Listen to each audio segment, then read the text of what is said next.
ఇది వేయలే కొండలరావు చెప్పిన విజయవాడలు, మన చిన్నోడు చెప్పిన కొత్త జాతోళ్ళు. ఇంకా లేవలేదేంటి బాబా మీరు? ఇదిగో గీత, ఎలా పలాలేదా నిద్రకి 11 అయింది. స్కూల్ మానేసి నువ్వేంటే లేకు. ఏంటి ఆ బద్ధకం? ఆడపిల్ల ఇంత లేటుగా లేవకూడదు. లేవండి.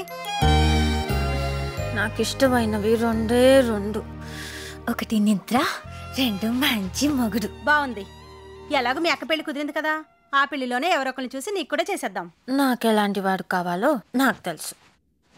బారు బారు, నేను వచ్చాను నమ్మాలి. ఒకవేళ నమ్మలేకపోయినా కళ్ళారా చూశారు కాబట్టి నమ్మి తీరాలంతే. ఓ వైజాగ్ వాళ్ళు కూడా ఇక్కడే ఉన్నారు. ఇటీ మాటలు మాత్రం సూపర్ గా చెప్తావయ్యా. మొత్తానికి నిశ్చితార్థానికి ఎగ్గొట్టేశావు. అది పనా పాట అన్ని చుట్టేసి వస్తాడు నారదుల్లాగా. మీరు అన్నది నిజం అవుద్దండి. ఒకవేళ అవ్వపోయినా మీరు అన్నారు కాబట్టి నిజమే తీరుద్దంతే.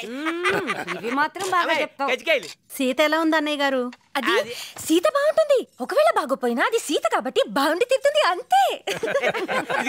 ఈ చలాకితనమే సీత కూడా. ఎంతైనా తమ్ముడు కూతురు కదా. గజ్జికాయ తింటావేటే? ఎలా పెరగాల్సిన పిల్లరా? ఎప్పటికైనా సరే దాని ఆస్తి దానికే ఇచ్చేసి ఒక మంచి సంబంధం చూసి పెళ్లి చేసి ఆఖరిలో దాని దగ్గరే ఉండిపోవాలన్నదే నా కోరిక. కానీ సీతను పెద్దోడికి ఇచ్చి పెళ్లి చేద్దామని ముసలోడు పట్టుదల. ఈడ ఉద్యోగం అని తాడు బొంగరం లేకుండా తిరుగుతున్నాడు. ఎక్కడ సీతనాడికి ఇచ్చి పెళ్లి చేస్తారని కాళ్ళు చేతులు ఆటలేదు. ఏ పని సరిగ్గా చేయలేకపోతున్నాను కూడాను. అబ్బే ఆ మనుషులు మారరండి. బతుకు తెరువు తెలియక రూపాయలు లెక్కెట్టుకోవడానికే ఖాళీ లేకపోతే ఇంకా ఆలోచిస్తా కూర్చుంటాం. ఏది మంచి ఏది చెడు అంటే ఎక్కడ తెగుద్ది? 1,00,000 కోట్లు స్కామే జరిగిపోయిందని పేపర్లో అయితే వీటి గురించి పట్టించుకోవా, వాళ్ళ కోపాల పౌరుషాల గురించి పట్టించుకోవా? మారిపోయినాయండి రోజులో కవు మారిపోయినాయి. ఇప్పుడు అంతా విజన్ ఉండాలి. అందుకే వాళ్ళు అలాగున్నారు, మనం ఎలాగున్నాం. చెప్పాను మా తమ్ముడికి సెలెక్ట్ చెప్పినట్టు, ఓరు బాబు వద్దురా మనకు సంబంధం అంటే విన్నాడా? ఏమైంది? అదిగో సీత పుట్టింది, వాళ్ళ అమ్మా నాన్నని మింగేసి. ఒకటి చెప్పమంటారా, దురదృష్టవంతులతో ఎక్కువసేపు గడపకూడదు సార్. వాళ్ళ గురించి ఎంత తక్కువ మాడితే అంత మంచిది. వదిలేండి.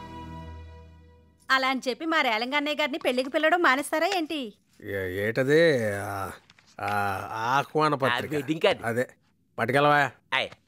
ఏం తెలుసా నీకు? ఏం తెలుసు? పుట్టిన 3 నెలలకే అమ్మా నాన్న చనిపోతే సొంత తమ్ముడు కూతురు అని కూడా చూడకుండా నేను ఇక్కడ తీసుకొచ్చి వదిలిపెట్టేశారు. చిన్ని కాలేజ్ సీట్ కోసం ఎవరికైనా తెలిసిన వాళ్ళకి చెప్తారేమోనని వాళ్ళ ఇంటికి వెళ్తే పరాయి వాళ్ళ పెద్దోడిని 4 గంటలు నిలబెట్టారంట. ఎంత బాధపడ్డాడు వాడు.